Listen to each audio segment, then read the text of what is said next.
going. Okay, I am here to talk about passion. I know there are a lot of you in this room that have found your passion. Yes. All right. I want you to raise your hand if you found your passion. Wow, that's more than I thought. Oh, hell yeah. I'm multitasking. Okay, I found my passion on the day I was born. My mama tells the story, and she swears it's a true story, that on the day I was born, now don't freak out you youngsters, but it used to be when a baby was born, they held him up by their two little legs, and they slapped him on the butt to make sure they were breathing.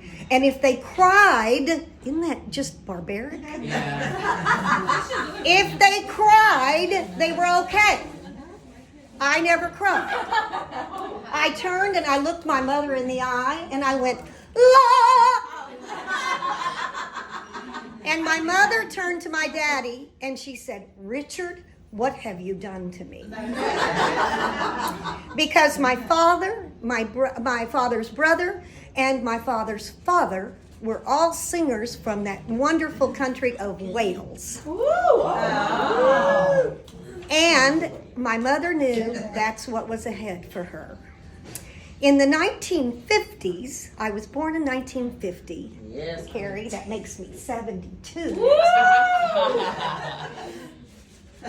Women didn't usually work. You had a choice. You could be a teacher, you could be a nurse, or you could be a mommy.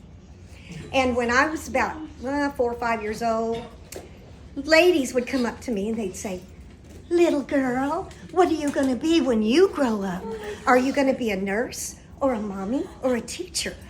And I would put my arms on my waist and I would look up at them and I'd go, I'm going to be a star. And my mother would turn red with embarrassment. And she would say, I'm so sorry, she's a little bit pushy. And I would say, I'm not pushy, I'm precocious. And Coach always tells us to set our intentions. I set my intentions at this big. And I decided that music was all I wanted to do. And I was passionate about it. Yes. And I told my daddy and I told my mama that's all I was going to do the rest of my life. And my mama, who was the most negative person in the whole world, said, you can't do that. And I said, why, yes, I can. Yes, I can. It's on there somewhere. Yes. So I set out to do that. My daddy, who was the most positive person in the world, he said, you can do anything you want. Yes. You just got to do it. When I was real little, I used to watch Ed Sullivan every weekend at Sunday. That was our family thing. And when Brenda Lee would come on, I'd say, Daddy, that's it. That's who I want to be. She was 4'8", Liz. Yes. Bright red hair. And Daddy said, you can't be Brenda Lee. There's already a Brenda Lee. Well, guess what? I grew up, I auditioned for a show, and I played Brenda Lee Oh my goodness. in a show. And she came to see me. Oh, wow. And I got to take a picture with Brenda Lee as me as Brenda Lee. Oh my God. Wow. I met one of my icons. Aww. And she never said, wow, you did me really well. She said, gosh, you're singing those songs in the keys I used to. Because as you get older, you're not supposed to be able to sing as high. But you know what? I knew what she meant, that I was doing it really well. You don't always get to meet your icons and your heroes, but I did. And it was awesome. And it was my passion. Woo! And I'm still doing it today. I had a couple bumps in the road where I couldn't sing for a little while. But it was always here. Always here in my heart. And today, and I sang lots of places. I went to Japan because I sang. I went all over the world. There's only 2 states in the whole entire mainland that I haven't gone to. Guess where? Nene, LW, never been to Montana. But I'm going. Because it's my passion. I've never been to Idaho. But maybe I'll go because it's next door. Go get some potatoes. But, huh? Go get some potatoes. Yeah. I Sweet potatoes. Sweet potatoes. LW wants us to come to Montana. Yeah, we will have to do a retreat in Montana. But anyway, this has been the most grateful experience of my life. Because of my passion, I've gotten to see this beautiful country of ours. Wow. And I usually end my shows with either God Bless America, out of gratitude, or I end with a song that was done by a friend of mine, Jackie DeShannon, and it's What the World Needs Now is Love. I believe that if we love a little harder, Yes. and if we put love out, Yes. we can change the world. Yeah. Look at Yeah. what we're doing here. Yeah. We're changing Yes. Yeah. just a few people.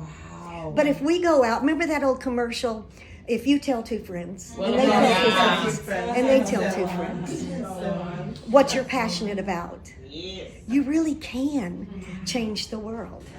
So I am challenging today. How's my time? How much time? I challenge each and every one of you today. It's a challenge. This is our new challenge. I love challenges, yes. If you haven't found your passion, and if you are not living your challenge, your passion, I want you to find your passion, whatever it takes. Yes. You know, lots of us here have a lot of passions. We have artists. Yes. We The have talent. we have people that are so talented here. But you've got to find something you're passionate about. And you've got to live it. And you've got to share it. I'm so grateful that I get to share my passion. One of the neatest things that happens to me when I go into memory care facilities, some of these people, they don't know who they are.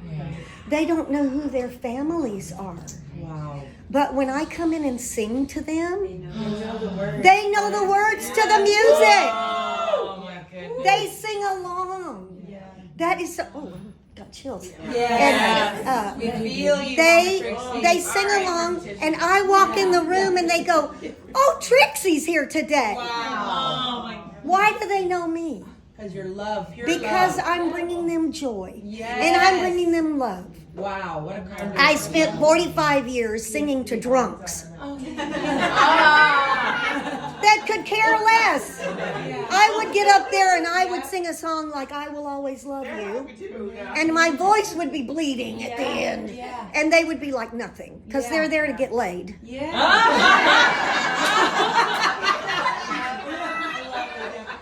But these people are there to have 1 hour of joy. And they come up to me at the end and they say, "You're so wonderful." And it doesn't matter to me that they think I'm wonderful. It matters to me that I brought joy to them. Yes. And they can experience. So my word of the month is passion. Wow. And I hope that every one of you can find passion. And I want to share one more little thing for you. My little card that I got from Sam today says, "Excellence is doing ordinary things extraordinarily well." My last little story for you is when I was a little girl, my real name, I don't know how many of you know, but my real name is Patricia. Patricia. And I went up to my daddy when I was about 5 years old and I said, "Daddy, why did you name me such an ordinary name? I'm an extraordinary person." Oh my goodness. My poor daddy, he went through a lot. And he said, "Sit down. I want to tell you something. You were named after one of the most extraordinary people in my life. You were named after the woman that helped deliver you. She was a wave nurse. That means Navy nurse back in the World War II. Wow. He was an aircraft carrier pilot. He flew more missions than anybody on his whole ship. Bravo. He said it was because he was so seasick. He hated that boat. He volunteered to do more missions than anybody else. I don't believe he was seasick. I believe he was a hero. Yes. This woman, Patricia Bienvenue, was a wave Navy nurse. And she was a Creole, Cajun nurse. And there weren't a lot of wave nurses back then, you know. She saved more men on that ship. Wow. And he was so appreciative that he named me after her. Wow. And he said, I knew from the moment you were born you were extraordinary, so I named you after the most extraordinary person I knew. And you are extraordinary. I am extraordinary. And one more thing that I forgot to say last night when I was thanking everybody. Dominique, the minute she heard about my fire, Yes. Yes. she started a GoFundMe page. Oh my God, we love you, Dominique. We love And you. raised enough money for me to keep my business going, because Yes. Oh, we love I lost my computer and my printer, and I can't keep my business going without that. Yes. So if it wasn't for all of you, and especially Dominique, who is an extraordinary person, Yes. Yes. raised enough money for me to keep my business going. Praise God. And without all of you extraordinary people, and without your passion, I might not still be working. Yeah. And my work is what keeps me going. Yay. It keeps me going. Stopped working. Just No. saying, your work ethic